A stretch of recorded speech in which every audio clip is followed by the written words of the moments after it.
Indian സിനിമയിലെ പ്രശസ്ത നടിമാരും നർത്തകരുമായിരുന്ന ലളിത, പത്മിനി, രാഗിണി എന്നീ ത്രയങ്ങളെയാണ് തിരുവിതാംകൂർ സഹോദരിമാർ എന്ന് വിളിക്കുന്നത്.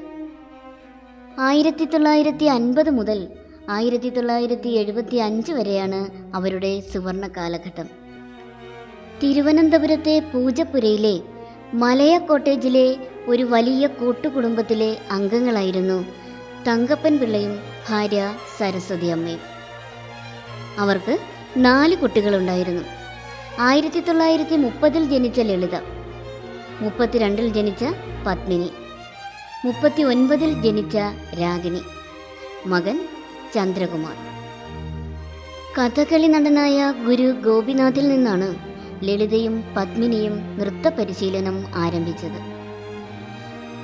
തിരുവിതാംകൂർ രാജാവിൽ നിന്നുള്ള വിവാഹാലോചന നിരസിക്കുകയും പകരം കണ്ഠമഠത്തിലെ പ്രഭുക്കന്മാരായ ഭൂവുടമ കേശവപിള്ളയെ വിവാഹം കഴിക്കുകയും ചെയ്ത പ്രശസ്ത സുന്ദരിയായ നാരായണിപ്പിള്ള കുഞ്ഞമ്മയുടെ മരുമക്കളായിരുന്നു അവർ.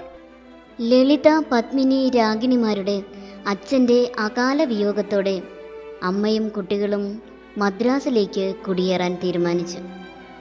മദ്രാസിലെത്തിയ അവർ മഹാനായ നട്ടുവനാരും ചലച്ചിത്ര സംവിധായകനുമായ ഉഴാവൂർ രാമയ്യ പിള്ളയുടെ കീഴിൽ നൃത്ത പരിശീലനം തുടർന്നു.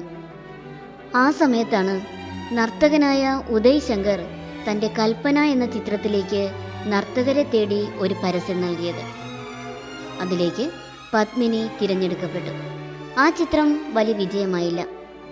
ചെറിയൊരു വേഷം മാത്രമായിരുന്നു ആ ചിത്രത്തിൽ പത്മിനിക്ക് ലഭിച്ചത്.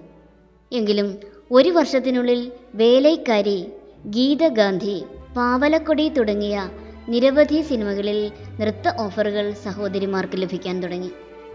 1950 തെലുങ്ക് നിർമ്മാതാവും സംവിധായകനുമായ ശ്രീ രാമുലു നായിഡു സംവിധാനം ചെയ്ത പ്രസന്ന എന്ന മലയാള ചിത്രമാണ് 3 സഹോദരിമാരെയും പ്രശസ്തിയിലേക്ക് ഉയർത്തിയത്.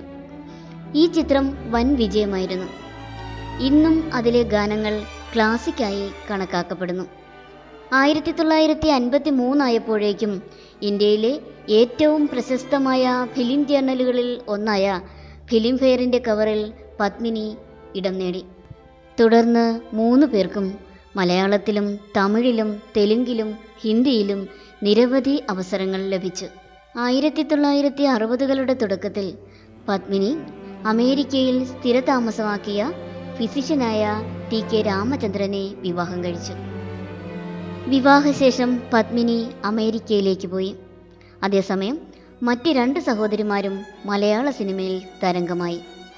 MGR, ശിവാജി ഗണേശൻ, ജെമിനി ഗണേശൻ, NT രാമറാവു, അക്കിനേനി നാഗേശ്വര റാവു, രാജ് കപൂർ, ദിലീപ് കുമാർ, ദേവ് ആനന്ദ് തുടങ്ങി ആ കാലഘട്ടത്തിലെ എല്ലാ മുൻനിര നായകന്മാർക്കൊപ്പവും അവർ അഭിനയിച്ചു. പത്മിനിയുടെ ശ്രദ്ധേയമായ ഹിന്ദി ചിത്രങ്ങളിൽ രാജ് കപൂറിനൊപ്പം അഭിനയിച്ച ജിസ് ദേശ് മേ ഗംഗ ബഹത്തി ഹേ, 3 വർഷങ്ങൾക്ക് മുൻപ് അദ്ദേഹത്തിൻ്റെ പിതാവ് പൃഥ്വിരാജ് കപൂറിനൊപ്പം ഇൻഡോ റഷ്യൻ സഹകരണത്തിൽ അഭിനയിച്ച പർദേശി എന്നിവ ഉൾപ്പെടുന്നു.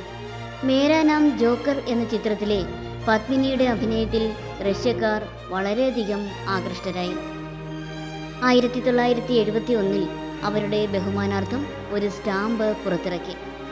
ആ ദശകങ്ങളിൽ ലെക്സ് മുതൽ എയർ ഇന്ത്യ വരെയുള്ള നിരവധി വലിയ ബ്രാൻഡുകളുടെ പരസ്യ ക്യാമ്പയിനുകളുടെ മുഖങ്ങളായിരുന്നു തിരുവിതാംകൂർ സഹോദരിമാർ. എങ്കിലും ഇവരുടെ വ്യക്തിജീവിതം അത്ര സുഖകരമായിരുന്നില്ല.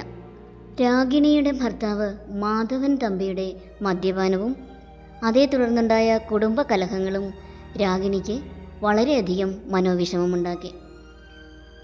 ഇതിനു പുറമെ 1971 ഇവർ ക്യാൻസർ ബാധിതയായി. 1976 ക്യാൻസറുമായി പോരാടി രാഗിണി ഈ ലോകത്തോട് വിട പറഞ്ഞു. 1982 മൂത്ത സഹോദരി ലളിതയും ക്യാൻസർ ബാധിച്ച് മരണമടഞ്ഞു. പിന്നീട് പത്മിനി ഒറ്റയ്ക്കായി. അവർ അമേരിക്കയിൽ താമസിച്ച് ഒരു നൃത്തവിദ്യാലയം സ്ഥാപിക്കുകയും അവിടെ വിദ്യാർത്ഥികളെ പരിശീലിപ്പിക്കുകയും ചെയ്തു. 35 വർഷങ്ങൾക്ക് ശേഷം 2006 അവർ ചെന്നൈയിലേക്ക് താമസം മാറി. അതേ വർഷം തന്നെ ഹൃദയാഘാതത്തെ തുടർന്ന് അവർ അന്തരിക്കുകയും ചെയ്തു.